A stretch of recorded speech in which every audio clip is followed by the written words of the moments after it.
Hola, hola, buenas noches. Bienvenidos al programa. Yo soy Jaime Bailey. Hoy es jueves 16 de mayo. Estamos saliendo en vivo y en directo. Son las 9:00 de la noche aquí en Miami. Hoy, la verdad es que ha sido un día triste para mí. Estoy un poco decepcionado. Ya no entiendo nada, porque leyendo la prensa internacional me enteré, y la verdad que fue una sorpresa amarga, de que el presidente constitucional Guaidó había enviado una delegación secreta a Oslo, Noruega, para negociar allí con dos representantes de la dictadura de Maduro. El impresentable Jorge Rodríguez, ministro de Comunicaciones, y otro igualmente impresentable, el gobernador de Miranda, Héctor Rodríguez, que fue elegido en una elección amañada, en unos comicios tramposos. ¿Cómo y por qué se ha filtrado esa negociación secreta a la prensa internacional? Yo presumo que la parte ganadora con esta negociación, que es la dictadura, se ha ocupado, por supuesto, de deslizar el rumor, esparcir la noticia entre sus medios afines. Así lo propalaban hoy algunas agencias internacionales. El gobierno y la oposición de Venezuela negocian en Noruega. Así lo asegura la prensa del país nórdico y así lo ha reconocido indirectamente el propio Nicolás Maduro. Ministro Jorge Rodríguez no está en Venezuela ahorita. Bueno, se encarga Jorge Márquez. Jorge Rodríguez está cumpliendo una misión en el exterior, muy importante. Asimismo, la televisión oficial rusa, controlada con mano de hierro por el autócrata Putin, que es un aliado y un protector de Maduro, dio la noticia. De comunicación de Jorge Rodríguez, también estaría en Noruega el gobernador del estado venezolano de Miranda, Héctor Rodríguez, y según algunas informaciones la oposición estaría representada por 4 personas, entre ellas Stalin González, el segundo vicepresidente de la Asamblea Nacional, de mayoría opositora, pero que se encuentra en desacato desde el 2017 por un dictamen del Tribunal Supremo. Se trata del primer acercamiento entre las partes desde que Juan Guaidó se autoproclamó presidente interino en una plaza pública en enero pasado. Esto es lo que decía hoy la televisión oficial rusa. Bueno, yo he tratado de recoger información para compartirla respetuosamente con ustedes. Esta negociación tenía el carácter de reservada o secreta. Se ha llevado a cabo ayer miércoles y anteayer martes. Por parte de la dictadura concurrieron los dos Rodríguez, Jorge Rodríguez y Héctor Rodríguez. Por parte del presidente Guaidó, el segundo vicepresidente de la Asamblea Nacional, el diputado Stalin González, el exdiputado Gerardo Blythe y un exministro de Carlos Andrés Pérez, no lo tenía yo en el radar, Fernando Martínez Motola. Han negociado ayer y anteayer. ¿Qué han negociado? Bueno, en esto Jorge Rodríguez es experto, ¿no? Él tiene ya años engatusando, embaucando a los representantes de la oposición que se avienen torpe e ingenuamente a sentarse a negociar con él en representación de la dictadura. Rodríguez generalmente les hace creer que más o menos pronto van a convocar a unas elecciones, que esas elecciones van a ser completamente limpias, transparentes, fiables, con observadores internacionales. Va ganando tiempo porque sabe que el solo hecho de tener allí a la mesa sentados a representantes del presidente Guaidó divide de inmediato a la oposición y por consiguiente obtienen una victoria propagandística en el corto plazo y a mediano y largo plazo ganan también dividiendo a la oposición, confundiéndola, aturdiéndola. Habrá una parte más dura o recalcitrante que dirá el diálogo es de nuevo una trampa, una emboscada. Habrá otra parte más candorosa que dirá quizá esta vez los podemos convencer. Yo creo que es un error capital. Estoy profundamente consternado y decepcionado con la noticia del diálogo secreto en Noruega. Más todavía porque el Reino de Noruega se negó a reconocer al presidente constitucional Guaidó. El 4 de febrero, la canciller Ine Marie Eriksen Søreide dijo, no, nosotros no reconocemos a Guaidó. Suecia sí reconoció a Guaidó. Dinamarca reconoció a Guaidó, pero Noruega no. Entonces uno se pregunta, ¿cómo es posible que el presidente Guaidó haya dignificado a Noruega enviando 3 delegados a negociar con representantes de la dictadura, cuando habían dicho una y varias veces que no creían más en el diálogo, que no iban a caer en la trampa del diálogo, pero además un diálogo auspiciado por un gobierno que explícitamente se ha negado a reconocer como presidente legítimo de Venezuela a Guaidó? La verdad es que se entiende poco y nada. Esta es la ministra de Exteriores de Noruega, la señora Ine Marie Eriksen, en una reciente reunión con el canciller de Estados Unidos, el señor Pompeo.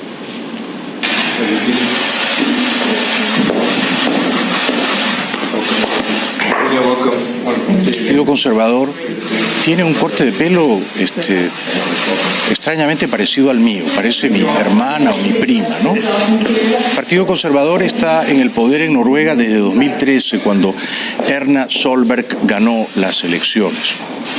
Noruega, a ver, es bueno que recuerden esto, Noruega fue el primer país facilitador del diálogo entre los terroristas de las FARC y el gobierno colombiano de Santos, aún antes de que Cuba se ofreciera también como parte negociadora. O sea, el diálogo entre los terroristas de las FARC y el gobierno de Santos comenzó en Noruega ya por 2012, cuando Santos llevaba 2 años en el poder, y luego se mudó a La Habana, con la anuencia de Noruega y con la presencia de Noruega como garante de ese acuerdo de paz. Gracias a Noruega y a Cuba, o debido a Noruega y Cuba, los terroristas de las FARC obtuvieron un acuerdo enormemente ventajoso para ellos. Ningún cabecilla del grupo terrorista fue a la cárcel, muchos de ellos fueron premiados con bancas en el Congreso, de manera que ya en esa ocasión reciente Noruega jugó a favor de la izquierda, de los terroristas de las FARC, ¿no? Además, el Parlamento de Noruega, téngase en cuenta que no es Estocolmo, no es la Academia Sueca la que entrega el Nobel de la Paz. Alguna gente no lo sabe, es el Parlamento de Noruega, que a fines de 2016 le entregó el Nobel que tanto acariciaba, con el que tanto soñaba, al felón de Juan Manuel Santos, traidor del uribismo y 2 veces traidor de todos los colombianos que no querían que los terroristas de las FARC fueran premiados con la impunidad. Estos son los antecedentes de Noruega, es decir, es un gobierno que ha sido padrino de las FARC, aliado y cómplice de Juan Manuel Santos en darle impunidad a las FARC, y es un gobierno que se negó a reconocer a Guaidó a finales de enero como presidente legítimo de Venezuela. Yo, la verdad, no entiendo, estoy perplejo, anonadado, consternado, porque ya negociar con Jorge Rodríguez, representante de Maduro, era una idea funesta, catastrófica, que desdice lo que prometía el presidente Guaidó, pero luego hacerlo en Noruega, que es un país que no reconoce a Guaidó como presidente, no se entiende, la verdad no se entiende. Bueno, este es el presidente Guaidó hoy, y yo lo he defendido ardorosamente todos estos meses, pero hoy estoy decepcionado, no lo voy a ocultar. A mí me parece que el presidente Guaidó nos había dicho no vamos a dialogar, y si él tomó la decisión de dialogar con la dictadura, debió anunciarla y no encontrarse ahora en la situación indecorosa, deshonrosa de dar explicaciones de por qué anteayer y ayer sus representantes Blythe, Martínez y González han estado negociando con la dictadura en Oslo. Estas son las explicaciones del presidente Guaidó. El martes me preguntaron, creo que fue Antonieta que me preguntó por esa iniciativa, y el mismo martes dije sí, hay unos enviados a Noruega. El mismo martes lo dije y lo repito en este momento. Ahora, y también lo he dicho hasta el cansancio, que no nos vamos a prestar para ningún tipo de negociación falsa, que no dirija a 3 cosas. ¿Cuáles son?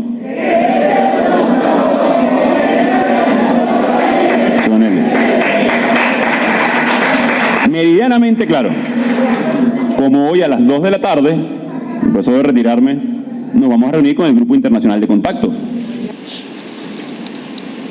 Con todo respeto y con todo cariño, señor presidente Guaidó, no, las cosas no están meridianamente claras. Están desdichadamente confusas, ¿eh? Una cosa es que usted envíe a un representante suyo personal a Oslo a negociar con el gobierno de Noruega. Otra cosa muy distinta es que usted envíe a 3 representantes a negociar bajo el auspicio del gobierno de Noruega con 2 representantes de la dictadura. Son 2 cosas distintas, ¿verdad? Una cosa es que el diputado Stalin González negocie con la ministra de Exteriores noruega, para lo cual además no tiene que viajar hasta Oslo, a sabiendas de que ella, la canciller noruega, no lo ha reconocido a usted como presidente legítimo de Venezuela. Yo no le haría tamaño honor a la canciller noruega. Pero una cosa es negociar con ella a solas y otra cosa es sentarse a una mesa con 2 representantes altamente desprestigiados de la dictadura como Jorge Rodríguez y Héctor Rodríguez. De modo que las explicaciones de Guaidó a mí no me dejan contento.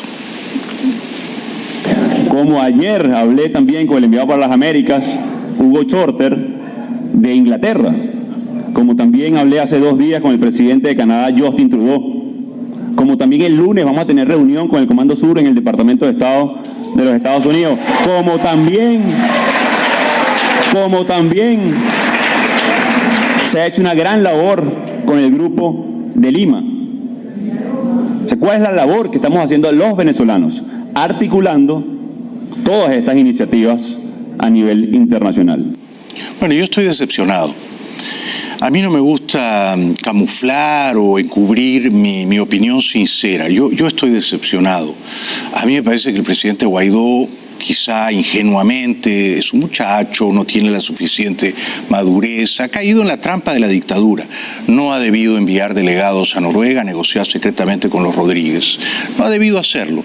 Y si quería hacerlo, debió anunciarlo antes.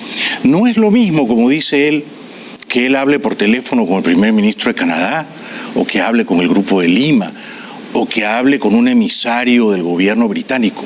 No es lo mismo eso a llevar a Oslo, Noruega, un país que no te reconoce como presidente, lo mismo que México, Uruguay, hacerle tamaña concesión al Reino de Noruega, enviar 3 representantes a que negocien con Jorge Rodríguez. No es lo mismo. Ya se negoció suficientemente con Jorge Rodríguez en Santo Domingo. Fueron 9 rondas de negociaciones. Julio Borges estuvo allí. Zapatero era entonces el noruego, Zapatero y los dominicanos. Todo fue un fiasco monumental, señor presidente Guaidó, y usted lo sabe bien, y usted nos había prometido que ya no volverían a tropezar con la misma piedra. Esta es una piedrita que la dictadura les pone en el camino todo el tiempo. Es una zancadilla que le tienden para que usted tropiece y se caiga. Y esta vez han tropezado. Han ganado los malos, nuestros adversarios, porque es una victoria propagandística para ellos. Primero fracasa la Operación Libertad el 30 de abril y luego, a la luz de ese revés, secretamente el presidente Guaidó envía a 3 delegados a Oslo a negociar con Jorge Rodríguez. A mí me parece que es un fiasco, más todavía porque este diputado Stalin González es otro muchachito, es un poquito mayor que Guaidó, 5 años mayor, pero nació el año 80, es un muchachito, ¿no es cierto? Es un crío. No tiene tampoco la culpa de llamarse Stalin. De esto tienen la culpa sus papás, ¿no? Porque Stalin fue un dictador sanguinario que murió el año 53. O sea, 27 años después, cuando nace nuestro Stalin González venezolano, el mundo sabía bien de los crímenes del Stalin, de Joseph Stalin, ¿no? O sea, le pusieron Stalin y esto ya es un baldón, ¿no? Es una condena moral severa, y se ve que no ha podido sacudirse de ella. Pero uno dice, ¿cómo Stalin González puede haber ido a negociar con Jorge Rodríguez secretamente cuando muy recientemente decía esto? Amedrentamiento, persecución contra más de 15 diputados, más de 13 estados. En sus casas fueron rayados con graffiti que los estaban buscando, que iban por ellos. Hay patrullas del SEBIN amedrentando y persiguiendo incluso hasta en los colegios de algunos de los hijos de nuestros diputados. Una práctica totalmente fascista, una práctica totalmente contraria al ejercicio de la política, una práctica que lo que busca es meter miedo, que lo que busca es amedrentar. Nosotros rechazamos totalmente esta actitud que hoy tiene quienes usurpan el poder. Esa no es la forma de hacer política en la cual nosotros estamos luchando. Bueno, y en medio de esto acaba de ocurrir. Hace poco detuvieron a Marrero, el jefe del despacho de Guaidó.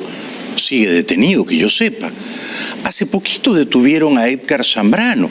Edgar Zambrano es el colega de este Stalin. Es el primer vicepresidente. Stalin es el segundo vicepresidente.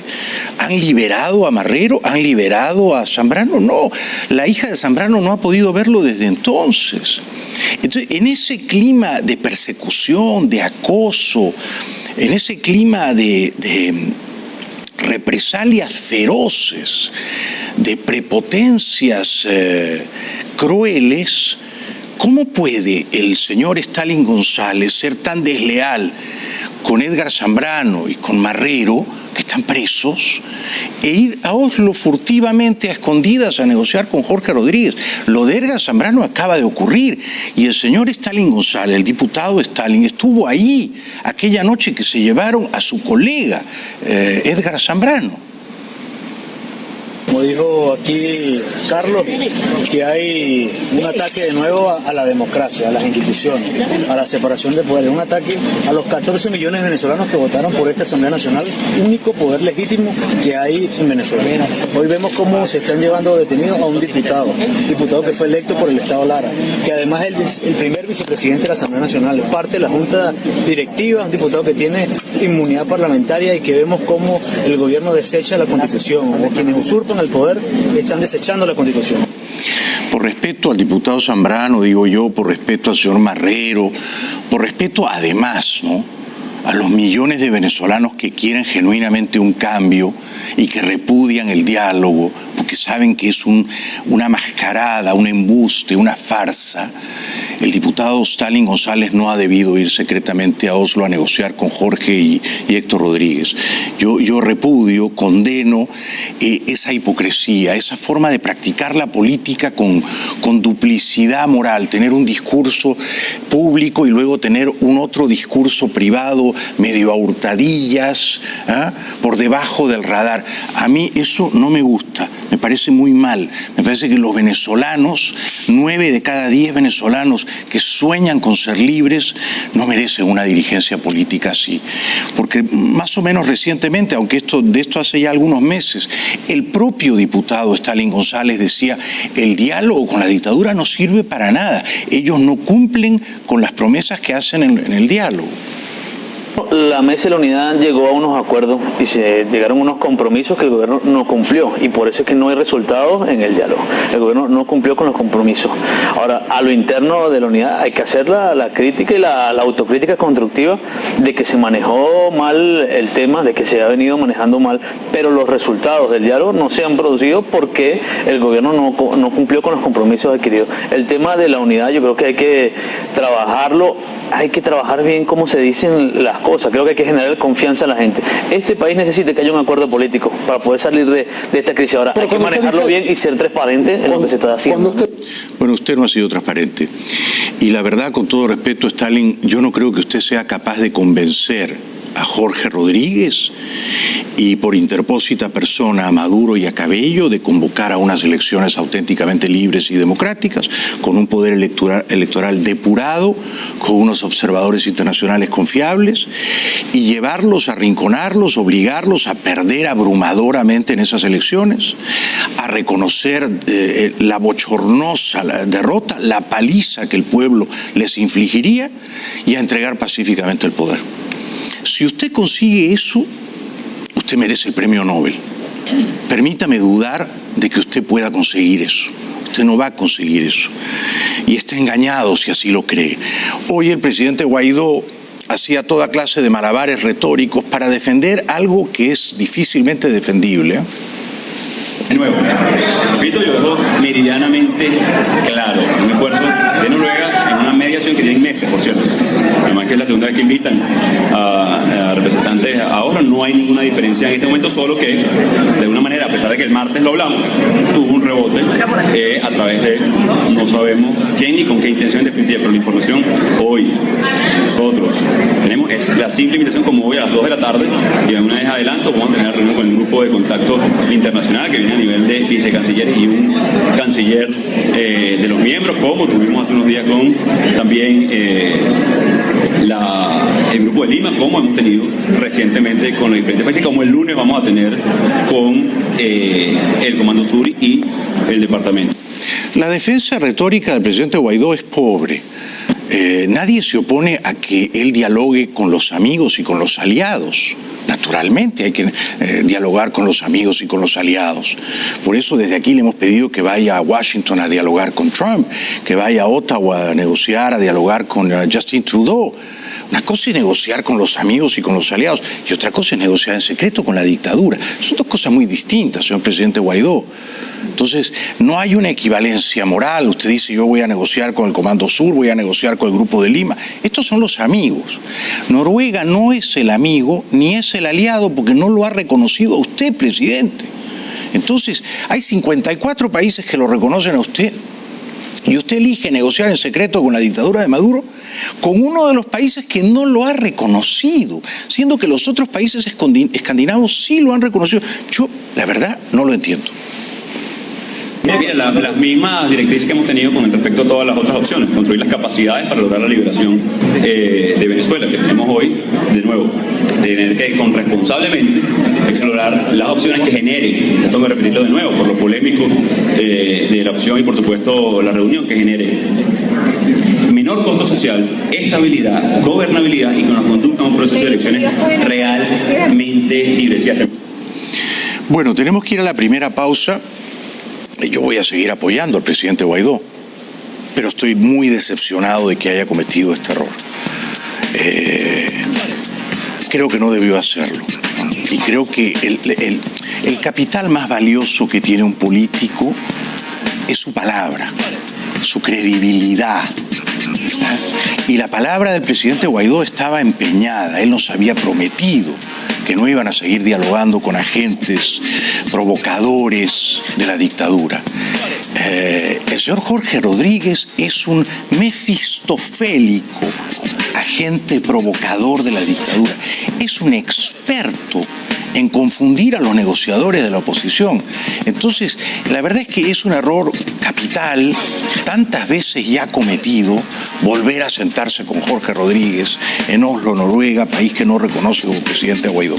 Después de la pausa vamos a seguir repasando la actualidad y les voy a contar también la tremenda crisis política que se está viviendo en Colombia, un país donde la justicia especial de Santos, que es tan especial que no hace justicia, que hace flagrante injusticia, que protege a los terroristas de las FARC, se ha propuesto liberar a Jesús Santrich, cabecilla terrorista de las FARC, que siguió delinquiendo como narcotraficante. Esto ha provocado un terremoto político en Colombia. Publicidad y regresamos. Ya volvemos.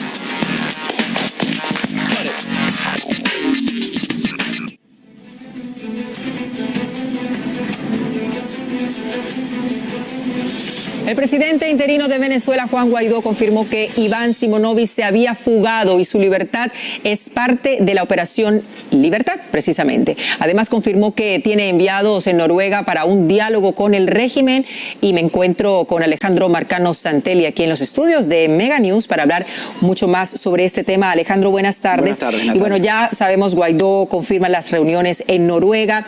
¿Cómo fue recibida la información por sus seguidores? Bueno, sabes que se ha venido comentando en los medios a nivel nacional e internacional y había mucho disgusto. Ha dicho que sí, que ha enviado a una delegación venezolana, entre ellas Stalin González y el exdiputado Gerardo Blay, pero que no va a haber ninguna negociación que cambie el cese de la usurpación. Es decir, que lo que puedan conversar, está Noruega tratando de ser o siendo intermediaria. Noruega también lo ha hecho con Colombia, con los acuerdos de paz. Hay un poquito de resquemor en la sociedad precisamente por ese tema, por la poca transparencia que hubo. Vamos a hablar de otro tema tema y es Guaidó confirmando pues una noticia importantísima, y es la fuga del preso político más antiguo que tiene el régimen, precisamente Iván Simonovic. Háblanos de eso. ¿Quién es este personaje, para que nos des un poco más de perspectiva sobre eso, y quién fue o quiénes fueron los responsables de esa fuga? Bueno, empiezo como lo que decías tú, es la más importante del día, porque se fuga Iván Simonovic. Recuerda que el pasado 30 de abril liberaron la policía política a Leopoldo López. En esta oportunidad, cuando el régimen había cambiado, incluso puso como director a Gustavo González López, un general que es de su alta confianza, y le hacen esto de liberar a Iván Simonovic, que me preguntas quién es, un policía que participó en las movilizaciones del 2002 para sacar a Hugo Chávez Frías. En 2003 le dictan 30 años de cárcel por esos hechos, y él estaba cumpliendo 14. Ya llevaba 14 años. Pues se fuga. Pero la lectura en esto, Natalia, y coincido contigo de la importancia, es que Maduro no debe estar durmiendo tranquilo, porque ni la policía política ni los militares están tan amalgamados como él piensa. Pero fíjate, Alejandro, que tras los hechos del 30 de abril, cuando liberaron a Leopoldo López, hubo pues todo un cambio en la infraestructura. El régimen cambió al director precisamente del SEBIN y puso a gente supuestamente de confianza a su alrededor, y vemos que otra vez hay algo ahí, que hay una mano no va a ser hoy, ajena, digámoslo así. Hoy el régimen no va a actuar, debe estar desesperado buscando qué pasó, cómo se quebró, quién está traicionando nuevamente, y en las próximas horas veremos más racia, más persecución, más de lo que saben hacer. Por cierto, esa es parte de la noticia más importante. Tenemos también una declaración de Leopoldo López, que no sé si la podemos escuchar, de Guaidó, precisamente hablando y reconociendo que esta liberación es responsabilidad de esta Operación Libertad. Vamos a escucharlo. Celebro también hoy. Bienvenidos de vuelta al programa. A veces lo mejor aquí en el programa ocurre en las pausas comerciales, porque este es un público muy bien informado, muy ilustrado, muy elocuente, que opina mucho, y entonces enriquece el programa. Y a mí me da información o puntos de vista que se me escapan. Saludo a varios televidentes: Gabriel Heiling, Jorge Sánchez Suárez, que está en Bolivia, Denis Asensio en Perú, Wagner Samaniego, muy al sur de Chile, Medardo Rodríguez, Carmen Castillo, Vivian Yehami, que está en Cancún, ¿no? Y a Tony Gallo de Málaga, que también quiere que saludemos a su familia, ¿no? Tony Gallo, a su esposa Indira Cortés y a sus hijas Isabela y Fiorella. La próxima semana voy a empezar a cobrar $5 por saludo, creo. Bueno, por supuesto, el matón de Diosdado Cabello, ayer en su programa, se pavoneaba con el diálogo secreto en Noruega. Ellos están muy contentos. Es una victoria propagandística para la dictadura. Y andan por ahí como locos, porque pareciera que alguien de la oposición, yo creo que es de la oposición, dejó colar que hay unas conversaciones dicen que sectores del gobierno y sectores de la oposición, y entonces se está matando a la gente de la oposición entre ellos. Odian la palabra diálogo. Señores, lo primero que tiene que hacer la oposición es sentarse entre ellos a hablar para ver si le pueden hacer una propuesta coherente a nuestro país. Hablar entre ellos, y la palabra diálogo no come gente. La palabra diálogo ayuda a ser más humanos, a compartir, a entender al prójimo, al hermano, al igual o al diferente también. Bueno, claro, se está dando un banquete como era previsible. Yo no odio la palabra diálogo, pero sí odio la palabra rendición, odio la palabra traición. Cuando el diálogo es una traición, cuando tú has dicho yo no voy a dialogar con mi secuestrador, y en secreto dialogas con él y deshonras tu palabra, incumples tu promesa, entonces es una deslealtad, es una felonía, es una traición. Esto sí me parece a mí que es odioso, porque permite que el secuestrador tenga entonces estas ínfulas, ¿no? El secuestrador se vanagloria, se jacta de que su rehén no ha de estar pasándolo tan mal, porque le gusta conversar con él. Conversan. si el rehén estuviera verdaderamente enfadado y con ganas de liberarse y de romper la cadena y de darle una paliza merecida al secuestrador, meterlo en la cárcel, no conversaría. Pero en este caso el secuestrador dice, pues mi rehén está encantado, cada vez que puede conversa conmigo. No, esto es lo que ocurre, se confunde a la oposición. Y luego Cabello, que es insidioso mucho más que Maduro, ¿no? En esto a mí me parece que Cabello es un mejor discípulo de Chávez que Maduro. Quizá porque es militar, quizá porque es pendenciero, marrullero, ¿no? Pero Cabello tiene esa cosa venenosa, ese venenillo del que carece Maduro, para llegarle a la gente de abajo, de muy abajo, ¿no? Y entonces se refiere a Guaidó como Juanito Alimaña. ¿Cuántos llamados ha hecho el presidente Nicolás Maduro? Todos los días creo que llama al diálogo. A mí me llaman, bueno, esta gente por ahí andan unos que quieren hacer un partido nuevo. Déjele pues, porque están bravos con lo que está haciendo Juanito Alimaña y su combo. Déjele, si usted quiere hacer su partido, hágalo. Yo le dije a algunos que me iba a reunir en la Plaza Bolívar, pero me dice, no van a la Plaza Bolívar, no nos van a matar. Tiene razón, pues. Tiene razón, mientras ellos sean prudentes con lo que se está conversando, nos sentamos, todos los días uno habla con gente de la oposición, y les voy a repetir, todos los sectores de la oposición, todos, y todas, por si acaso hay alguna duda, todas, andan llamando para sentarse con el gobierno, porque aquí el gobierno es el de Nicolás Maduro Moros. Yo creo que esto último es una infamia porque la dirige a María Corina Machado y yo no creo que sea verdad que María Corina Machado los llama por teléfono y les pide sentarse a negociar con ellos. Estoy bastante seguro de que esa es una infamia de Cabello, que por supuesto además es un experto en vomitar infamias, ¿no? Una máquina de perpetrarlas. Entonces no nos sorprende, siendo él la fuente. Que haya algunos grupos de la oposición que todavía crean en el diálogo, bueno, quizás es probable. Yo pensé que el Partido Voluntad Popular, de Leopoldo López, que está en la Embajada de España, de Juan Guaidó, de Edgar Zambrano, que es preso político, de Marrero, que es preso político, de Stalin González, el viajero secreto a Noruega. Yo pensé que ese partido tenía las cosas claras y repudiaba el diálogo y no iba a caer de nuevo en esa emboscada del chavismo. Por lo visto, yo estaba equivocado. Me cuesta mucho trabajo creer, que no se enoje conmigo Leopoldo, que el fin de semana, cuando el presidente Guaidó fue a visitar a Leopoldo López en la Embajada Española en Caracas, no se habló del diálogo secreto en Oslo. Me cuesta mucho trabajo creer que Leopoldo López no sabía de esto y no autorizó que viajaran estos tres señores representantes de Guaidó a negociar con Jorge y Héctor Rodríguez en Noruega. Si Leopoldo López autorizó ese diálogo secreto, me parece que ha cometido un error. Eso no lo descalifica, eso no lo convierte en una persona repugnante. Seguimos teniendo aprecio y respeto por Leopoldo, ha hecho unos sacrificios gigantescos por Venezuela. Pero una cosa es el valor, el coraje, el heroísmo, que siempre uno aplaude, y otra cosa es la lucidez política, la clarividencia del demócrata, saber cuál es el camino, el derrotero. No basta con ser valientes. El líder tiene que ser un visionario, tiene que llevar a la gente por el camino correcto.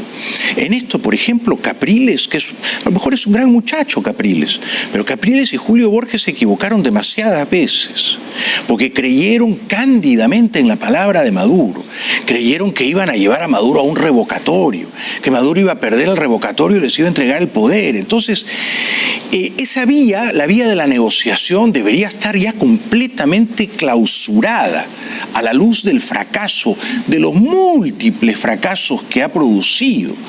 Entonces me apena, me entristece mucho que ahora Leopoldo López siga esa senda, la senda que inauguraron Capriles, Borges y otros, ¿no? La senda del diálogo medio culposo, de la negociación a hurtadillas, y luego se sorprenden de que esto se filtra a la prensa. ¿Cómo nos va a sorprender del chavismo? ¿Cómo, por Dios?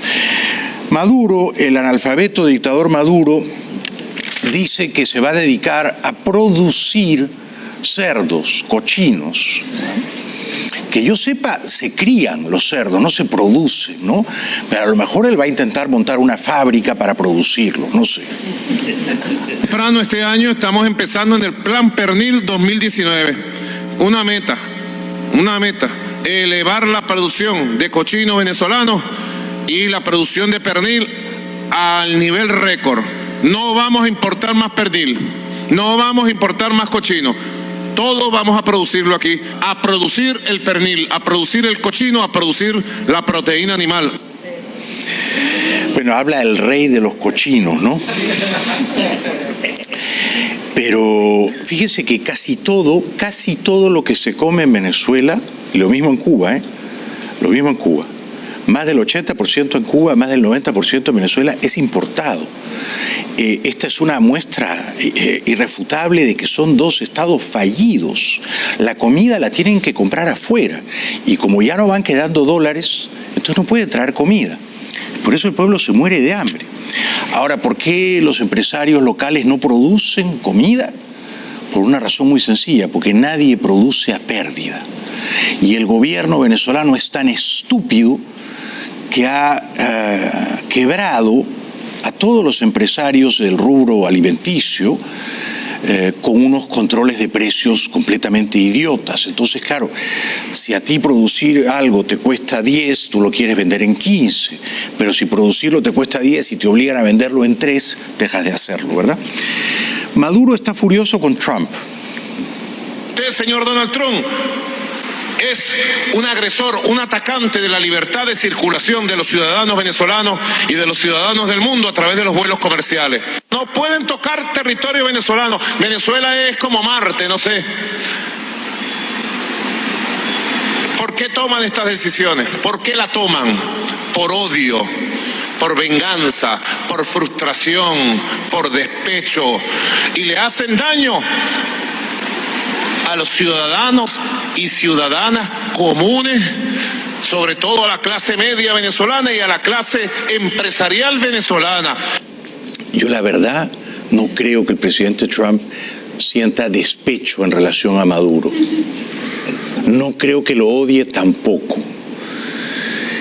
A duras penas sabe su nombre y tiene una borrosa idea de su rostro pistolero. Yo creo que Trump ve a Maduro como una cucaracha, como una araña, como una tarántula, ¿no? Pero de ahí a que sienta despecho de Maduro o que oculte un odio larvado y por eso interrumpe el tráfico de aerolíneas entre Estados Unidos y Venezuela, lo hace obviamente porque es parte de un plan para acercar y estrangular a Maduro y para provocar la caída de la dictadura.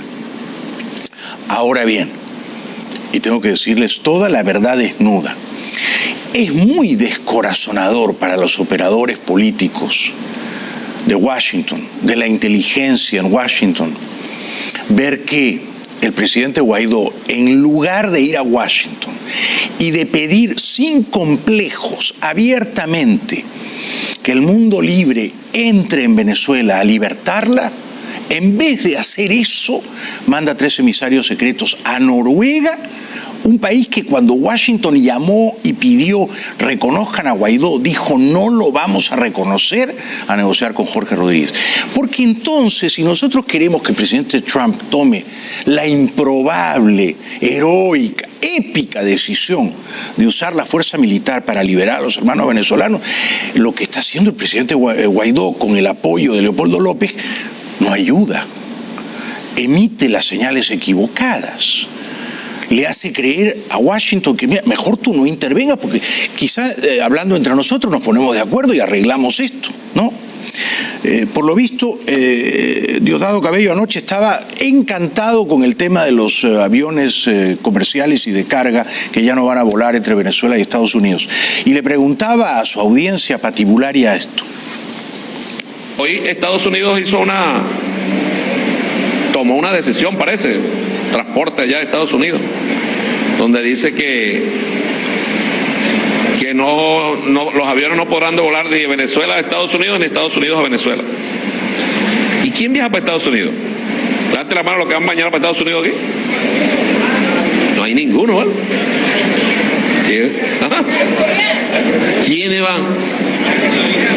¿A quién entonces está afectando? A nosotros. Afecta a los señores opositores. ¿Y quién pide eso? Para que sepan, señores opositores, Duque, para que sus empresas allá sean las que vuelen desde Bogotá a Estados Unidos. Bueno, eso no es cierto, es una infamia contra Duque, además nadie se va a atrever a levantar el brazo allí. Si alguien levanta el brazo lo llevan a SEBIN, ¿no es cierto? La pregunta sería, ¿quién de ellos no quisiera venir a Estados Unidos? Todos vendrían encantados a Estados Unidos, solo que no les van a dar la visa por ser unos pillos, unos truanes, pero todos vendrían felices. Lo mismo que la escritora Isabel Allende, Cabello dice que Estados Unidos quiere entrar a rapiñar Venezuela, a saquear su petróleo.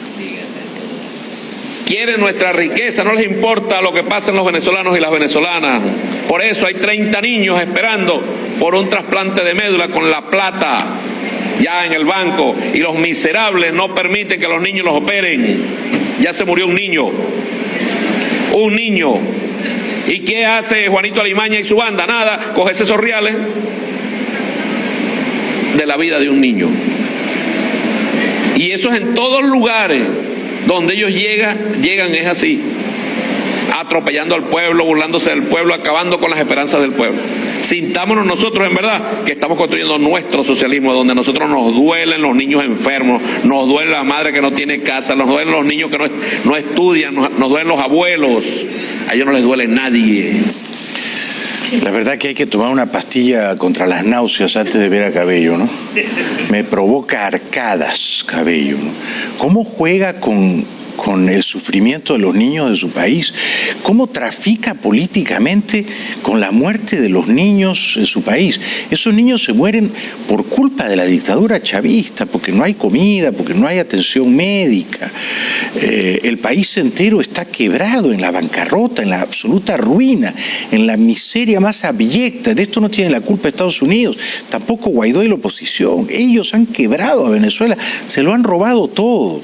Ayer mi invitado Emanuel Rincón me decía que se mueren 100 personas de hambre cada día en Venezuela, 100 personas de hambruna, de inanición famélicas. Entonces es un insulto que Cabello haga política con los cadáveres de los niños, ¿no?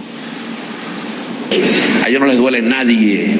Antes que llegara Hugo Chávez, esto lo sabe el pueblo de Venezuela, el pueblo de Venezuela era un número, una estadística. Y Hugo Chávez convirtió esas estadísticas en seres humanos, uno por uno, nombre y apellido. Búsquelo al que no sabe leer y escribir, y se le enseñó a leer y escribir con la misión Robinson. ¿Es verdad o es mentira?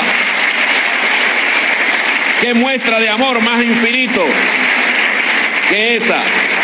Buscar al ser humano nombre y apellido. Por eso es que chilla por el carnet de la patria, porque el carnet de la patria tiene, todo el mundo está ubicado. Tenemos que ir a la publicidad para tomar un poquito de aire y recuperarnos. Regresamos después de la pausa. Ya volvemos. Gracias. Intoxicado por la crisis sociopolítica que azota al país, un hombre se suicidó en un mercado de Venezuela. Además, el gobierno de los Estados Unidos enciende las alarmas y cancela todos los vuelos con conexión a Venezuela. Esta restricción se levantará hasta nuevo aviso. Agobiado por la crisis, un venezolano se suicida a plena luz del día. Un hombre aún sin identificar se suicidó tras lanzarse de un tanque de 10 metros de altura, ubicado en el mercado de Punta de Mulatos, parroquia de Guaira, estado de Vargas, en Venezuela. Según reseñan medios locales, el hecho se presentó a las 5 de la tarde aproximadamente y relatan los vecinos que el hombre se había sumergido en el mundo del alcohol y las drogas debido a la creciente crisis que atraviesa este país petrolero. El individuo llegó a dicho sector con síntomas de haber consumido licor. Posteriormente, utilizó una camioneta que estaba estacionada para saltar una pared y caminar hacia el lugar del tanque. En menos de 5 minutos mencionó que estaba cansado de la situación del país y el hambre. Luego, inesperadamente, se lanzó al vacío en medio de los gritos de los testigos.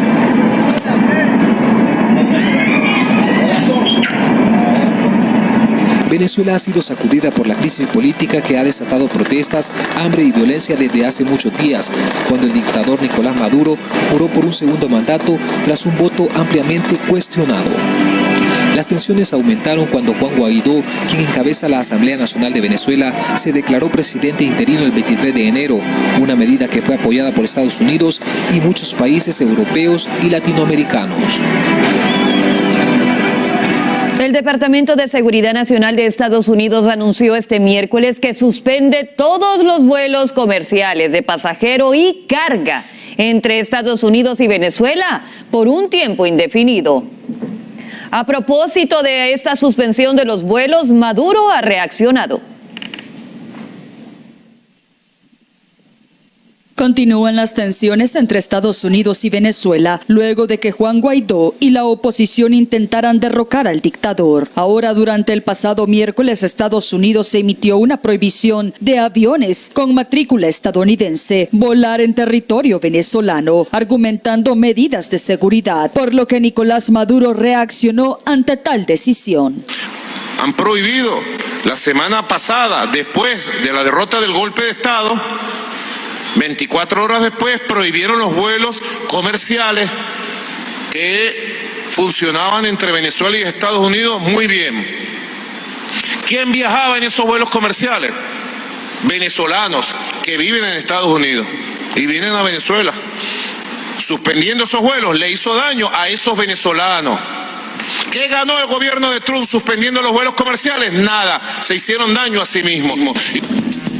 Bienvenidos de vuelta al programa. En un momentito vamos a pasar todo lo de Colombia, ¿no? La escandalosa decisión de la Justicia Especial de la Paz en Colombia, que son todos jueces nombrados políticamente por el felón de Juan Manuel Santos, y que como son jueces políticos, son más políticos que jueces, ¿verdad? El gran Octavio Paz decía, todos los agregados culturales tienen más de agregados que de culturales. Y yo digo, todos los jueces políticos tienen más de políticos que de jueces. Entonces, los jueces políticos de la JEP están allí por una consigna. Su misión no es impartir justicia, no es castigar los crímenes de los terroristas de las FARC. Su misión es velar por el cumplimiento del acuerdo de paz. Y entonces, por eso, tratan de proteger a Santrich, a Jesús Santrich. A Santrich lo grabaron, y vamos a pasar fragmentos del video, unos agentes de la DEA que posaron como narcotraficantes mexicanos. Esto ocurrió meses después de firmado el acuerdo de paz. Santrich se había comprometido a no seguir operando criminalmente. O sea, el acuerdo de paz se basa en la premisa de que los criminales de las FARC están arrepentidos y ahora se van a portar bien. Ahora ya creen en la democracia y van a ser ciudadanos decentes, honorables. Pues todo era mentira. Santrich y las FARC tenían un montón de cocaína escondida. La DEA les hizo creer que eran narcotraficantes mexicanos. Santrich los recibe. El agente de la DEA negocia el precio de la cocaína con él. Era un montón de plata. Eran $15 millones. Le da la clave de la caja fuerte donde tenían que ir a retirar el dinero. Todo está grabado. Entonces, que la justicia especial, en los países donde hay verdadera justicia, no hay dos tribunales. Uno el regular, el ordinario, y otro el especial, el extraordinario. Ah, no. Si hay un tribunal especial, extraordinario, creado, dadas las circunstancias, por un presidente de turno, no, ese tribunal especial hay que desconfiar de él. Y eso es lo que está ocurriendo en Colombia. En un ratito vamos a ir a eso. Pero antes, para terminar un poco con lo de Venezuela, porque tengo algo de Pompeo y de Mauricio Claver Carone. Mauricio Claver Carone es un cubano, descendiente de cubanos, muy ilustrado. Y él le llega al oído a Trump. Él y Marco Rubio influyen mucho en las decisiones de Trump con respecto a Cuba y a Venezuela. Trump y Pompeo y Bolton y Elliot Abrams mandaron a Mauricio a Panamá a que conociera al nuevo presidente Laurentino Cortizo y a sondear un poco la temperatura de las aguas en Panamá con respecto a Venezuela. Este es Mauricio ayer en una entrevista en un canal panameño, en Telemetro. Obviamente algunos temas en el cual hemos discrepado y se lo hemos dicho. Obviamente anteriormente a la administración Trump, el presidente Varela y la administración actual jugó un papel importante en lo que es la normalización de las relaciones con la dictadura cubana y en ese proceso trabajó con la administración Obama. Obviamente nosotros hemos visto y pensamos que ese proceso no dio los resultados que se buscaban. Al contrario, en ese periodo se le dio un oxígeno al gobierno cubano para causar problemas en otras partes de la región, particularmente en Venezuela, y esos resultados los estamos viendo hoy. Yo creo, Mauricio, con todo respeto, que esto es lo que hay que hacer. Primero, el Departamento de Estado tiene que declarar que Venezuela es un Estado terrorista. Las pruebas son fehacientes. Iván Duque acaba de decir que la mitad de la cúpula del ELN está cobijada en Venezuela. Venezuela, Estado terrorista. Segundo, el Departamento de Justicia tiene que expedir órdenes de arresto, no solo contra Reverol y Tarek El Aissami, que ya están dictadas, sino contra Cabello, contra Maduro y contra Padrino. Una vez que estos 5 sujetos tengan órdenes de captura, lo que corresponde es, como no hay justicia independiente en Venezuela que los va a extraditar, hay que ir a capturarlos allá. Eso no supone una invasión militar con miles de hombres en tierra, supone una rápida intervención quirúrgica. Entrar, capturar a esos 5 criminales, todos ellos coludidos en el delito de narcotráfico. Por supuesto, el testimonio de Hugo El Pollo Carvajal va a ser demoledor si faltaban más pruebas contra ellos, y luego condenarlos en tribunales acá, como se ha condenado al Chapo, como se ha condenado a los sobrinos de Cilia Flores, 18 años de cárcel. Si a estos 2 chiquitos le dieron 18 años de cárcel, los capturaron en Haití por querer meter 80 kilos de cocaína a Estados Unidos, yo digo que a Cabello, a Maduro, a Padrino, a Tarek y a Reverol hay que darles cadena perpetua, obviamente. Y una vez que se haga eso, caerá solita la dictadura venezolana, solita. Pero hay que entrar y capturarlos. Entre tanto, Mike Pompeo, en una cena de gala, habló sobre Venezuela. Cada vez que Pompeo habla sobre Venezuela, reverdece en mí la esperanza de que todavía podemos confiar en Estados Unidos. Ojalá no nos decepcionen también. Nicolas Maduro getting prepared to get on this airplane and head out of the country before he stopped really at the direction of the Russians. And I must say, there'll be another sunrise tomorrow. The opportunity for Venezuelan democracy, I am confident, will remain. But please know that you have got a team, not just at the State Department, but in the intelligence community and the military, who are very focused on protecting the Venezuelan people, restoring their dignity, growing their economy. Once this is over, we will need all of you. There is much work to do, and a team that is very committed to creating a democracy here in the Western Hemisphere. Yo creo que hay que ver a Maduro, a Cabello, a Padrino, a Reverol y a Tarek como discípulos de Pablo Escobar y del Chapo. Son eso mismo. Por lo tanto, hay que expedir órdenes de captura. El Departamento de Justicia tiene que encauzarlos criminalmente. Y como no los van a extraditar, hay que ir a aprehenderlos ahí sobre el terreno y traerlos de inmediato. Creo que eso es lo que hay que hacer. Me parece que ese es el derrotero legal, legítimo. Una operación policial de la DEA, del FBI, así como entraron el domingo a las mansiones, a la villa de Cap Cana, en Punta Cana, de Tarek, de Samarqui y de los Maduro. Tarek El Aissami, que está golpeado, ya no puede salir de Venezuela y que es un prominente narcotraficante y un protector de la banda terrorista Hezbollah. Él es hijo de un sirio y toda su familia, su papá Carlos, su hermano Fares, su primo Haitham, todos son pro-terrorismo, pro-Hezbollah, pro la dictadura matarife de Assad en Siria, por supuesto. Ahí ellos han escondido todo su dinero mal habido. Tarek El Aissami en Maiquetía recibía un avión chino supuestamente con medicinas. Estamos venciendo el pretendido cerco y bloqueo que ha emprendido el imperialismo norteamericano, la administración del presidente Trump y el títere diabólico de aquí de Venezuela. China y Venezuela son sinceros amigos de confianza mutua y buenos socios de cooperación de ganancia compartida. La La mutua confianza política entre ambas partes se han profundizado constantemente. Qué cara de mafioso, de pacotilla de este chino, ¿no? Está al lado de un narcotraficante y no se le ocurre mejor frase que decir: buscamos la ganancia compartida.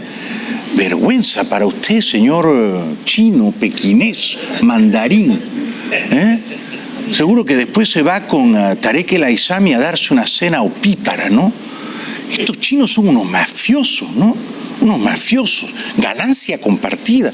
Regresamos con todo lo de Colombia después de la pausa.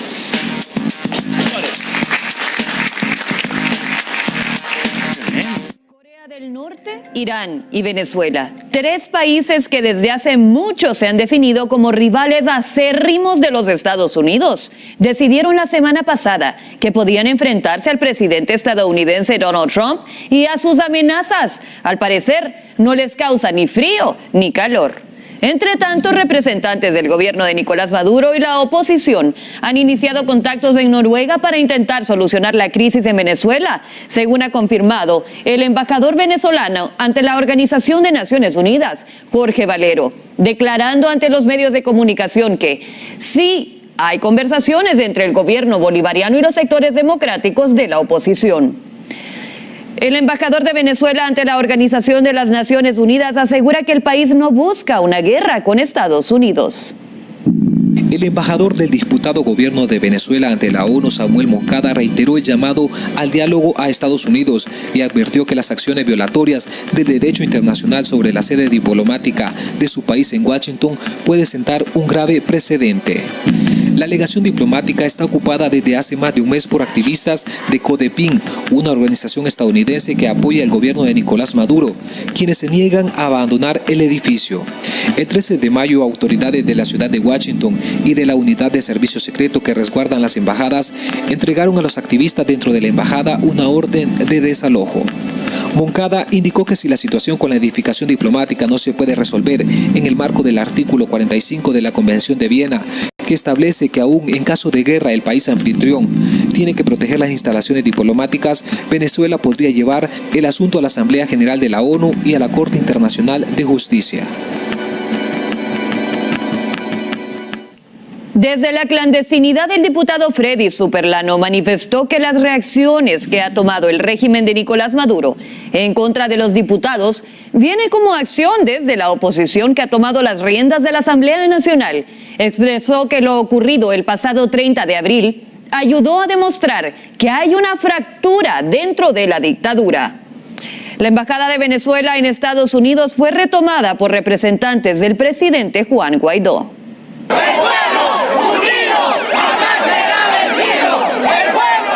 Los representantes del presidente interino de Venezuela, Juan Guaidó, en Estados Unidos recuperaron la embajada de su país en Washington. La información fue confirmada por el embajador del mandatario encargado en Estados Unidos, Carlos Vecchio, a través de un mensaje en su cuenta de Twitter. Alerta: fuera los invasores de nuestra embajada, cesó la usurpación. Ha tomado tiempo y esfuerzo, pero cumplimos con los venezolanos. Infinitamente agradecido a la diáspora venezolana por su sacrificio. Próxima liberación, Venezuela, expresó en su cuenta de Twitter. Bueno, el presidente colombiano Iván Duque está comprensiblemente indignado, y no lo oculta, con la decisión de la Justicia Especial de la Paz, que son unos juececitos politiqueros nombrados por Santos, de liberar al terrorista y narcotraficante de las FARC, Jesús Santrich, y prohibir su extradición a Estados Unidos. Esto es lo que dijo el presidente Duque. El gobierno nacional respeta la Constitución y por ende la separación de poderes. No obstante, compartimos la indignación del pueblo colombiano por la decisión de la Jurisdicción Especial para la Paz, JEP, de ordenar la libertad del sindicado por narcotráfico en Estados Unidos, alias Jesús Santrich. El gobierno nacional respalda la decisión del señor Procurador General de apelar la decisión, pues no estamos frente a un caso cerrado. Toda la institucionalidad del Estado garantizará la aplicación de la justicia, la cooperación judicial y todas las herramientas a su disposición para que no haya impunidad serán empleadas. Bueno, estamos con usted, presidente Duque. Sabemos de su sentido del honor y de sus buenas intenciones. Y comprendemos que está atado de manos, que no tiene mayorías en el Congreso y que Santos lo ha dejado todo diabólicamente anudado. Entonces el margen de maniobra que tiene el pobre Iván Duque es muy constreñido, ¿no? El presidente Duque lamentó la renuncia del fiscal Néstor Humberto Martínez. Lamento la renuncia del fiscal general de la Nación, con quien hemos trabajado con determinación en la lucha contra la criminalidad y la corrupción, y quien con todo su equipo han sido defensores del Estado Social de Derecho. Preservaré por encima de todo la solidez institucional de nuestro país. Convoco a los partidos políticos para que adelantemos las reformas necesarias que nos permitan cerrarle las puertas al narcotráfico, a la impunidad y fortalecer la extradición como uno de los mecanismos que han probado su eficacia en la lucha contra los criminales transnacionales. Es increíble, ¿no?, que por culpa de Santos, porque todo esto lo ha sembrado insidiosa, perversamente Santos para ganar el Nobel de la Paz, con el aplauso de los noruegos, con el aplauso de La Habana, con el aplauso entonces de Gabo. Pero todas estas gigantescas concesiones a las FARC, la impunidad total a los terroristas de ese movimiento, descansa sobre crear un tribunal que es superior a la Corte Suprema. Es decir, no hay unos tribunales que enjuician y sentencian a un terrorista narcotraficante como Santrich. No, por encima de ellos deciden unos jueces politiqueros que nombró Santos, y entonces no se puede hacer nada. El presidente Duque dice: estoy listo para firmar la extradición de Santrich. Ojalá pudiera hacerlo. Como presidente de la República he estado, estoy y estaré siempre listo a firmar la extradición de alias Jesús Santrich y de cualquier otro sindicado por narcotráfico en apego a la Constitución y la ley. La genuina verdad, la genuina justicia, la genuina reparación y la garantía de no repetición quedarían en riesgo en caso de tolerar la reincidencia criminal.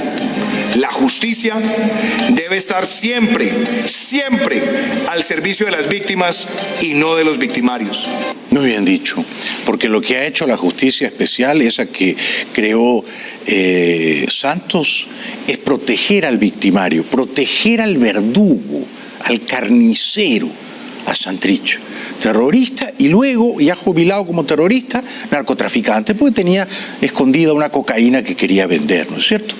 Entonces, esa justicia, en lugar de castigarlo, Santrich dijo: yo ya no voy a seguir delinquiendo. 6 meses después estaba sentado con unos supuestos narcomexicanos, negociando el precio del kilo de cocaína. Es un insulto, es un agravio sobre un insulto. Entonces, la sociedad colombiana votó por Duque y no por Petro. Más de 10 millones de colombianos votaron por este señor porque esperaban que los terroristas de las FARC fueran castigados. O sea, esperaban enmendar, corregir el acuerdo indigno, indecente que firmó Santos, jubilando, premiando, recompensando a los terroristas. Pero Duque, me da la impresión, quiere cambiar ese acuerdo de paz, pero no puede. No tiene suficientes votos, alianzas políticas en el Congreso, y uno lo ve desesperado. ¿Cómo no estar con él, no? El narcotráfico en Colombia representa una grave perturbación del orden público que amenaza la estabilidad institucional en distintas regiones del país. Los asesinatos de líderes sociales, la influencia de carteles en regiones vulnerables, la expansión de los cultivos ilícitos y el debilitamiento de herramientas como la extradición son amenazas que vamos a enfrentar con todas las opciones que nos brinde la Constitución. Este es un fragmento del video, pertenece al terrorista Jesús Santrich, y ha firmado el acuerdo de paz. Me parece que 6 o 7 meses después de firmado el acuerdo de paz, gozando de absoluta libertad. Le habían reservado un escaño en la Cámara de Representantes, aunque el pueblo no votara por él. 5 senadores iban a ser de la FARC, 5 representantes de la FARC. No importa si el pueblo no votaba por él. ¿Dónde se ha visto eso? Cobrando sueldo del Estado colombiano. Increíble. Bueno, Santrich, no contento con ese acuerdo, que seguramente le parecía insuficiente o insatisfecho con el salario de representante que iba a percibir, se sentó a negociar con unos supuestos narcos mexicanos. Tenía un montón de cocaína escondida. No sabía que esos supuestos narcos eran agentes de la DEA, que lo grabaron todo. Con estas pruebas, ¿cómo lo pueden liberar, por Dios? Es un escándalo. Ya hablamos aquí con Marlon, ya tenemos 15 millones listos arriba para entregarle. Yo le pregunté ayer a él que si quería que se le entregara todo el paquete de una sola, él me dice que de 5 en 5. Marín dice que ellos quieren que les entreguen los 15 millones en un solo pago, por lo que el supuesto emisario le entrega la clave de la caja fuerte donde pueden reclamar el dinero. La combinación, perdón, qué pena, esa es la clave para que Marlon se la pase al camarada Vicente, con eso el compa ya viene le retira. Yo le mando una pinche foto, yo le tomé una foto. Y además, la ironía macabra de todo esto es que Santrich dice que es invidente, pero a la hora de ver la clave de la caja fuerte donde está escondido el dinero, algo alcanza a ver, me parece, ¿no? Se le despeja la ceguera, ¿ah? Tiene una suerte de epifanía, una luz, un rayo diáfano le permite ver los numeritos esos. Este es otro fragmento del video que lo inculpa de una manera fuera de toda duda, ¿no? Luego les pregunta cuándo le pueden entregar el producto, a lo que responde Marín. La 7.000 estaría aquí en un mes y la otra 3.000 más o menos septiembre en un mes y una nada. El emisario entonces dice que le den garantías y ahí interviene Santrich. Le dice que está enredado en el tema. Ustedes miden más tiempo de los seguros y de la proyección. Ustedes conocen cómo se manejan las cosas, pero yo estoy enredado en este tema. Estoy enredado en este tema, dice Santrich. Bueno, él se enredó porque quiso enredarse y se enredó porque quería cobrar millones de dólares. Esto lo que demuestra es que la justicia especial de Santos, que es una justicia travestida, una justicia tan politizada que ya no es verdaderamente justa, premia en Colombia a los terroristas y a los narcotraficantes. Tú puedes ser terrorista 30, 40 años, puedes haber secuestrado y matado a un montón de gente, luego te dedicas al narcotráfico y a la hora de juzgarte te liberan, absuelven. Y si los americanos quieren extraditarte, te dicen, no se metan con nuestra soberanía. Esa es la paz que quería Santos para Colombia. Yo creo que es una paz bastante infame, ¿no? Deshonrosa. Me parece que es una paz bastante injusta. Es una paz en la cual los sicarios, los verdugos, no van un solo día a la cárcel. Y luego se convierten en narcos y luego los liberan de la cárcel. Regresamos después de la pausa con mi querido amigo, el financista Alejandro Cardona, creando riqueza. Ya volvemos. Acusado de cinismo y contradicciones a Nicaragua en el Consejo de Derechos Humanos de la Organización de Naciones Unidas. Es inhumana la situación del Hospital de Niños JM de Los Ríos en Caracas, Venezuela. Pacientes y trabajadores de este hospital salieron a protestar por la falta de insumos médicos y alimenticios. Las madres de los menores mostraron lo que le daban de comer a los pacientes hospitalizados y resaltaban que esa no era una alimentación adecuada para ellos. Jennifer Guerrero es la madre de un niño con cáncer y mostró la dieta diaria de los pequeños en el Hospital JM de Los Ríos. Mira, esto es pasta sola y estos son arepas solas. ¿Eso es lo que le dan durante todo? Durante todo el día, sí. Esta es la alimentación que reciben los niños en el JM de Los Ríos. Otra madre de nombre Xiomara Vallenilla sufrió la muerte de su hija por falta de medicamentos y expresa que su hija no quería morir, pero no podían seguir luchando con las manos vacías. Yo pensé que podríamos salvarla, pero es imposible salvar a alguien si no tienes nada. Y mi hija quería vivir porque ella decía que no quería morir.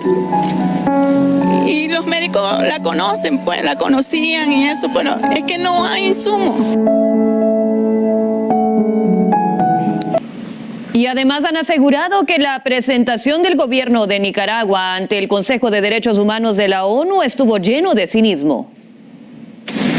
El Centro Nicaragüense de Derechos Humanos señaló en las últimas horas que la presentación del gobierno de Nicaragua ante el Consejo de Derechos Humanos de la Organización de las Naciones Unidas estuvo cargada de cinismo, contradicciones y afirmaciones muy graves. es una vergüenza el cinismo del gobierno de Nicaragua, presentó un informe de puras mentiras en su primera intervención y en la segunda asumió el discurso agresivo, criminalizador, descalificador de la población, dijo la presidenta de CENIT, Vilma Núñez. En su exposición, el vicecanciller nicaragüense Valdrak Jenchek destacó que Nicaragua es un país seguro en el que se respetan los derechos humanos, negó que haya periodistas presos por brindar información que es incómoda para el gobierno y sostuvo que la crisis se debe a un intento de golpe de Estado fallido, unas afirmaciones que fueron rechazadas por el CENIT. Núñez agregó que el vicecanciller entró en contradicciones porque por un lado dijo que Nicaragua es el país más seguro y por otro lado dijo que está lleno de terroristas.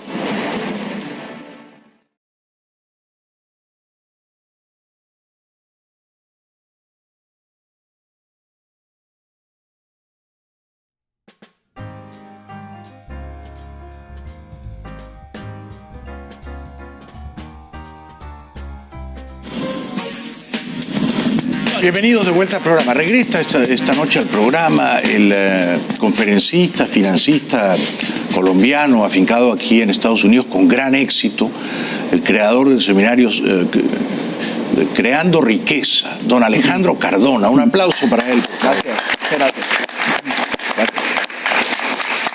¿Cómo has estado, querido Alejandro? Muy bien, estimado Jaime. La semana para ti. Muy contento de estar acá contigo, felicitándote por todos los éxitos, el rating, todo lo que has hecho con tus libros también. Gracias. Sí, Maduro nos ha insultado mucho estos últimos días, sí.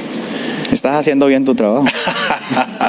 ¿Cómo ha sido la semana para los inversionistas? ¿Ha sido buena? Pues esa fue una semana muy interesante porque los mercados, bueno, ya estaban pues en zona cara, o sea, estaban en zona alta, y esto de la guerra comercial con China hizo que los mercados cayeran un poco, pero era de esperarse ya. Sí. Y ahora los mercados están retornando a su tendencia al alza. Sí. Pero de ayer a hoy, por ejemplo, y tú sabes que yo he hecho trades públicamente en Facebook Live y esto. Hoy hice otro videito de esos que después te traeré, con un 600% en Amazon y en el S&P 500 de ayer a hoy solamente. Igual lo hicieron muchos estudiantes. Que te acompañaron en la inversión. Sí, porque ellos, uno los entrena a que vean lo que tienen que ver. Sí. Y eso es muy importante, estimado Jaime, que la gente se enfoque en las cosas relevantes, en las cosas que nos ponen bienestar en los hogares, y que por lo menos la gente entienda dónde está el mercado, cuál es la próxima oportunidad, qué estrategias hay. Con lo cual, si entiendo bien, tus alumnos, los que van a ver el seminario, por ejemplo, este fin de semana aquí en Miami y el siguiente en Orlando, luego siguen en contacto contigo, o sea, tú los ayudas en el camino a que vayan aprendiendo a invertir. La educación es un proceso, nuestro cerebro va asimilando las cosas poco a poco. Pero este proceso de educación financiera, estimado Jaime, es muy rápido. Entonces la gente rápidamente empiezan a ver, saben si los mercados están altos o bajos. Esto es muy importante también porque hay personas que tienen 401ks, tienen inversiones, ahorros y al dejarlas ahí al vaivén de los mercados, no saben aprovechar muy bien esto. Entonces yo pienso que uno como cabeza de familia o persona adulta tiene que ser responsable con sus inversiones y tiene que ser parte de lo que hacemos, ¿no? En el día a día. Sí. Y tu alumno promedio, el que va a ir este sábado y domingo aquí en Miami a tu seminario Creando Riqueza, ¿no tiene miedo de invertir las primeras veces? ¿No tiene miedo de perder? Sí, es importante. O sea, uno cuando invierte sin educación es complicado. Cuando invierte en desorden también, o sea, las probabilidades de que una persona tenga éxito en la bolsa sin entrenamiento es menos del 5%. Ah, sí, menos del 5%. Sí, pero cuando uno es entrenado, ya las probabilidades cambian a favor de uno. Por ejemplo, la estrategia que se presentó ayer en el S&P 500 y en Amazon, que yo la expliqué y la descifré, y de hecho está registrada y patentada con nombre y todo. La vieron muchas personas porque ya saben cómo verlo, y efectivamente de ayer a hoy se presentó un rendimiento importantísimo en lo que es derivados financieros, que es algo de lo que vamos a hablar en este seminario un poco también. Que no es el precio nominal de la acción de Amazon, sino son derivados. Son derivados, son otros instrumentos de la acción, instrumentos financieros que siguen la acción, pero reaccionan de una forma mucho mayor al movimiento del activo. Claro, con lo cual la ganancia puede ser superlativa comparada con la ganancia de solo comprar la acción. Por decir algo, si alguien invirtió ayer $300 o $400 en lo que yo enseño en estos eventos. En los derivados. Sí, señor. Hoy amaneció con $4,000. Y $4,000, es impresionante. $4,000 es una suma que mucha gente le toca trabajar todo el mes. Claro. Y aquí vienen las cosas y se le dice uno a las cosas de frente a la gente. Sí. La gente podrá tener mucho ego, creer que sabe mucho, pero cuando le toca a una persona trabajar todo este mes manejando, desayunando, comiendo y esto, por esa suma, hay otro que de pronto ha aprendido a hacer algo diferente. Claro. Y hace ese mismos 30 días de un día para otro. De un día para otro. Que a lo mejor esa persona no es más inteligente que la que trabaja abnegadamente. No tiene que ser inteligente, es una persona más disciplinada que tomó una decisión. Que se ha enfocado. Que se ha enfocado, sí, señor. Que ha querido aprender, hay que querer entrenarse. Y en esto, estimado Jaime, hay que ser humilde, hay que aprender, hay que tener las ganas de aprender. Hay gente que sabe, que cree que sabe todo, pero a la final no hace nada. Entonces mi invitación es a que nos dejemos orientar, o sea, pongamos la atención a las cosas que son importantes y los resultados diferentes vendrán, ¿no? La fórmula, el método de inversión que tú enseñas, los instrumentos financieros que tú sugieres, ¿está probado ese método que funciona? Sí, el método funciona porque es un método que no solamente es estrategias y es gráficos y es finanzas, sino que es un método que requiere orden y requiere disciplina. Entonces las pérdidas son limitadas, pero las ganancias no son limitadas. Que eso es algo que es importante en los derivados financieros, ¿no? ¿Y tú le recomiendas a tu alumno, al que va a estar sentado frente a ti el sábado y el domingo, que luego que siga en contacto contigo? ¿Hay maneras de seguir? Sí, en el seminario hablamos de todas esas formas, pero es importante que la gente tome esto como un estilo de vida, porque hay veces la gente se pregunta por qué esta persona, cualquier americano o latinoamericano que se vuelve millonario, ¿por qué obtuvo ese reward, esa recompensa? Y los demás no. Y es porque hay algo interior que hay que trabajar, que es perseverar, estudiar, ser constante y seguir a pesar de todos los obstáculos que se puedan presentar. Es una gran pregunta esa del por qué. Yo me imagino que algunos televidentes se preguntarán, ¿y por qué Cardona se hizo millonario y sabe cómo invertir? ¿Y tú qué responderías a esa pregunta? Creo que uno tiene que persistir y cambiar lo que tiene que cambiar en el camino. ¿Tú aprendiste solo? Sí, yo la parte del mercado lo aprendí con ensayo y error. Aunque pues yo tengo pues maestrías y especializaciones en finanzas y todas estas cosas, pero resulta que los profesores que me enseñaban a mí no tenían ni un peso. Entonces era teoría. Sí. Yo le preguntaba al profesor, ¿y usted cuánto se ganó, por ejemplo, este año con estos derivados? Me decían, no, pues yo enseño. Entonces, una cosa es enseñar un libro, otra cosa es estar en el mercado y entender. Comprendo. Y manejar la avaricia y el miedo. Por ejemplo, esta mañana yo a las 11 de la mañana, 11:05, cuando yo vi que hice ya el 500%, yo dije, ya estuvo bien, ¿qué más quiero? Y vendí y se dio otra estrategia, de hecho, y no la hice. Tuve la disciplina de decir no, porque hay veces la avaricia coge a las personas y los deja sin un peso, como pasó la gente que invirtió en el Bitcoin cuando estaba en $20,000, la gente que se mete en las pirámides, la gente que comete todos estos errores financieros por la avaricia, ¿no? Ahora, para ver todas estas oportunidades que tú alcanzas a distinguir, no son trenes que van pasando, tienes que estar en el andén esperando. Uno tiene que estar en el lugar correcto. Claro, en el lugar correcto, pero también tienes que estar muy enfocado y dedicar un número de horas de tu día a estar viendo cómo se mueve el mercado, ¿no? Bueno, ¿o no? Eso es uno de los secretos que la gente cree, y es que creen que hay que estar todo el día pegado a un computador y resulta que no es así. No es así. Yo miro el mercado a ciertas horas y si veo una estrategia de las que yo he podido descifrar, lo hago, y si no, no lo hago. Claro. Y por estrategia, entonces tú lo que enseñas es saber unas señales. Uno tiene que interpretar, leer las señales del leer mercado. Los gráficos, entender cuál es la coyuntura en que estamos, si es astuto hacer algo o no. Claro. Y hay una virtud, o sea, una habilidad que muy poca gente tiene, estimado Jaime, y es aprender a esperar. Yo a veces me espero 2 semanas para hacer un buen trade. Yo no soy day trader, o sea, el day trader no tiene las probabilidades a su favor. Pero cuando uno aprende a esperar, este mercado se mueve bastante. Y si uno puede esperar 3, 4, 5 días por una excelente inversión, que no es una espera tan prolongada tampoco, claro. Así es.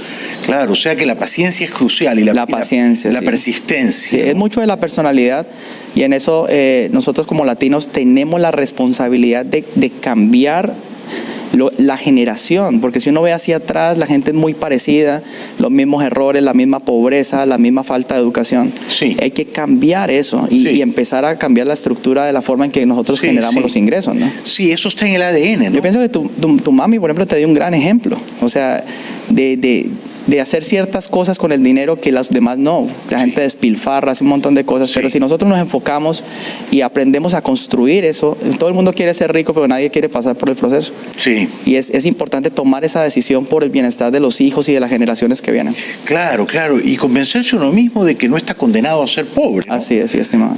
Si uno está dispuesto a aprender, son 2 días nada más que tienes que ir a ver el seminario de Alejandro Cardona, Creando Riqueza, ¿no?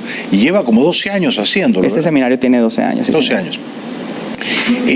¿Ya vendiste todo este fin de semana? Este seminario está totalmente lleno, el del fin de semana, pero los invito a que lo vean online. Online, ok, todavía hay tiempo de registrarse online. Señor. Y en Orlando tenemos el próximo fin de semana. ¿Cómo no? 25 y 26 de mayo. Sí, señor. Ahí todavía hay cupos asientos Ahí hay físicos. unos poquitos, bien poquitos. Lo de Orlando va a ser un éxito. Sí, señor. Te garantizo que va a ser un éxito. Muchísima gente, hay muchos venezolanos en Orlando. Ese es un sueño que tengo de hacer ese evento allá y ya va bastante bien. Está en un 98% lleno. Extraordinario. Luego tenemos Houston, Texas, en julio 13 y 14. Y le quiero decir a los televidentes, a los alumnos que nos están viendo, que son miles, estimado Jaime, que pronto vamos a estar, de pronto en la segunda mitad del año, en Nueva York y en Los Ángeles. Estamos planeando. Extraordinario. Sí, va a ir más gente de la que te imaginas. Sí, muchas gracias, estimado Jaime. Gracias a ti. Tu contribución a la comunidad hispana es enorme y admirable y haces un gran trabajo. Conozco muchos alumnos tuyos que han venido y me han contado que les cambiaste la vida, ¿no? Les enseñaste a ganar plata en su computadora, en su casa, ¿no? Es algo muy bonito, es un proceso muy bonito. Te felicito por el gran trabajo que haces. Muchas gracias, estimado. Siempre te veo estar acá bien, contigo. ganador, risueño. Que los dioses te sigan recompensando. Muchas gracias por tu generosidad. Un aplauso para Alejandro Cardona. Gracias de corazón. Muchas gracias. Regresamos con lo último después de la pausa. La declaración del embajador chavista ante la ONU, Samuel Moncada, respecto a que su gobierno no quiere ir a una guerra con Estados Unidos, es producto del nerviosismo que hace presa al chavismo venezolano. Porque en todo caso una acción militar no sería contra Venezuela, porque en este país más de la mitad de la población es adversa a Nicolás Maduro y es partidaria de la acción militar de Estados Unidos. Todo ese conglomerado que no respalda a Maduro no estaría en contra de la acción de los Estados Unidos. La fantasiosa declaración del chavista Samuel Moncada evidencia que en todos los niveles cercanos al dictador Nicolás Maduro hay pánico. Un miedo natural, sabiendo que el ejército chavista no tiene la mínima capacidad de resistir un conflicto con Estados Unidos, con la única opción de rendirse o buscar la escapatoria. La cancelación de toda clase de vuelos a Venezuela es un presagio bastante significativo que Estados Unidos ha puesto a andar una estrategia cuyo desenlace podríamos estar viendo en los próximos días. La medida es un remate al bloqueo económico que ya le aprieta las costillas del chavismo, que siente el agobio de la asfixia. No es como en forma cínica dice Maduro, que la cancelación de los vuelos perjudica a las personas. La medida va dirigida en forma directa contra él y su régimen dictatorial. Cuando hay una suspensión de la actividad aérea hacia un país, es que algo más impactante que la simple medida va a ocurrir. ¿Y qué es lo que va a ocurrir ahora? Lo que vendría es la opción militar en Venezuela. Así son las cosas y así se las hemos contado hoy jueves 16 de mayo de 2019. Entre tanto, el Comité Internacional de la Cruz Roja ha solicitado al Ministerio de Gobernación autorización para ingresar a los sistemas penitenciarios de Nicaragua a constatar la situación física de los reos políticos. Esto en reacción a las denuncias que hicieron varios familiares de los detenidos de que estos sufrieron golpizas y fueron encerrados en celdas de máxima seguridad. Saludo fuerte de mi parte. Yo te digo que sigas al frente con el pueblo de Nicaragua, sigue luchando, no te canses. Nosotros desde la cárcel, aún con nuestra enfermedad y todo, estamos firmes y no permitan negociación. La sangre de nuestros héroes no puede quedar en el olvido. Luchen hasta el final. que nosotros desde la cárcel estamos resistiendo. ¡Y viva Nicaragua libre! ¡Viva! Ese es un grupo de mujeres encarceladas por el régimen de Daniel Ortega. Están haciendo una protesta en La Esperanza, en rechazo al traslado de 3 de sus compañeras a celdas de castigo, entre ellas la jefa de prensa del clausurado canal televisivo 100% Noticias. Han pedido también en Nicaragua protección para 17 presos políticos. Paramilitares. Bueno, la justicia española ha archivado la acusación ridícula de plagio contra Shakira y Carlos Vives. Shakira tiene un talento formidable, no necesita copiar a nadie, por Dios. No hubo plagio en La Bicicleta, ganadora del Grammy Latino de 2016 a Mejor Canción. Es lo que determinó un tribunal español que absolvió a la estrella colombiana Shakira y a su compatriota Carlos Vives de una demanda en su contra presentada por el cubano Livam. Los jueces estimaron que la letra de la música es igual en 4 palabras, pero en la melodía no hay coincidencia alguna. Agregaron que la velocidad del ritmo y la armonía también son diferentes. Y concluyeron que de ninguna manera hubo plagio. La decisión judicial todavía puede ser apelada. Me alegro. Shakira es una diosa, una mariposa inmortal. No necesita plagiar a nadie. Es como decir que Messi plagia a Maradona. No, eso no es plagio. Es un talento superior, ¿no? Bueno, Mick Jagger tiene 75 años, lo operaron del corazón y miren cómo está, por Dios, qué envidia. Ni una operación de corazón ni sus 75 años. No hay quien pare a Mick Jagger. Este es el vídeo que ha compartido en las redes sociales bailando una canción del grupo británico The Wombats y certificando su alta médica.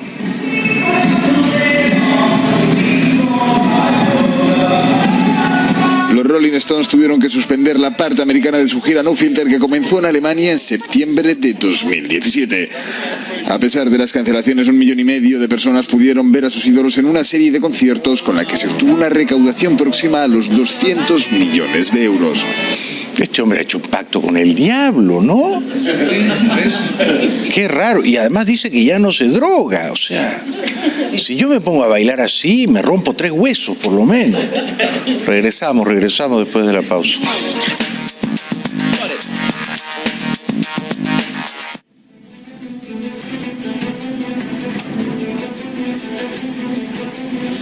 El presidente interino de Venezuela, Juan Guaidó, confirmó que Iván Simonovic se había fugado y su libertad es parte de la Operación Libertad, precisamente. Además, confirmó que tiene enviados en Noruega para un diálogo con el régimen y me encuentro con Alejandro Marcano Santelli aquí en los estudios de Mega News para hablar mucho más sobre este tema. Alejandro, buenas tardes. Buenas tardes, Natalia. Y bueno, ya sabemos, Guaidó confirma las reuniones en Noruega. ¿Cómo fue recibida la información por sus seguidores? Bueno, sabes que se ha venido comentando en los medios a nivel nacional e internacional y había mucho disgusto. Ha dicho que sí, que ha enviado a una delegación venezolana, entre ellas Stalin González y el exdiputado Gerardo Blay, pero que no va a haber ninguna negociación que cambie el cese de la usurpación. Es decir, que lo que puedan conversar, está Noruega tratando de ser o siendo intermediaria, Noruega también lo ha hecho con Colombia, con los acuerdos de paz. Hay un poquito de resquemor en la sociedad precisamente por ese tema, por la poca transparencia que hubo. Vamos a hablar de otro tema y es Guaidó confirmando pues una noticia importantísima y es la fuga del preso político más antiguo que tiene el régimen, precisamente Iván Simonovic. Háblanos de eso. ¿Quién es este personaje para que nos des un poco más de perspectiva sobre eso? ¿Y quién fue o quiénes fueron los responsables de esa fuga? Bueno, empiezo como lo que decías tú, es la más importante del día, porque se fuga Iván Simonovic. Recuerda que el pasado 30 de abril liberaron la policía política a Leopoldo López. En esta oportunidad, cuando el régimen había cambiado, incluso puso como director a Gustavo González López, un general que es de su alta confianza, y le hacen esto de liberar a Iván Simonovic, que me preguntas quién es, un policía que participó en las movilizaciones del 2002 para sacar a Hugo Chávez Frías. En 2003 le dictan 30 años de cárcel por esos hechos y él estaba cumpliendo 14. Ya llevaba 14 años. Pues se fuga. Pero la lectura en esto, Natalia, y coincido contigo de la importancia, es que Maduro no debe estar durmiendo tranquilo, porque ni la policía política ni los militares están tan amalgamados como él piensa. Pero fíjate, Alejandro, que tras los hechos del 30 de abril, cuando liberaron a Leopoldo López, hubo pues todo un cambio en la infraestructura. El régimen cambió al director precisamente del SEBIN y puso a gente supuestamente de confianza a su alrededor, y vemos que otra vez hay algo ahí, que hay una mano no va a ser hoy, ajena, sí, digámoslo así. Hoy el régimen no va a actuar, debe estar desesperado buscando qué pasó, cómo se quebró, quién está traicionando nuevamente, y en las próximas horas veremos más racia, más persecución, más de lo que saben hacer. Por cierto, esa es parte de la noticia más importante. Tenemos también una declaración de Leopoldo López, que no sé si la podemos escuchar, de Guaidó, precisamente hablando y reconociendo que esta liberación es responsabilidad de esta Operación Libertad. Vamos a escucharlo. Celebro también hoy, por cierto, hablando de esa... Bueno, quiero decirle a Maduro, a pedido del público, no que es un tumor o una llaga inflamada o una úlcera que supura. Estas cosas de Shakespeare son muy ilustradas para él. Quiero decirle a Maduro que es un mojón, un auténtico mojón. Y si yo digo, ¿qué diría el público si yo digo Maduro? Hasta mañana, chao, chao.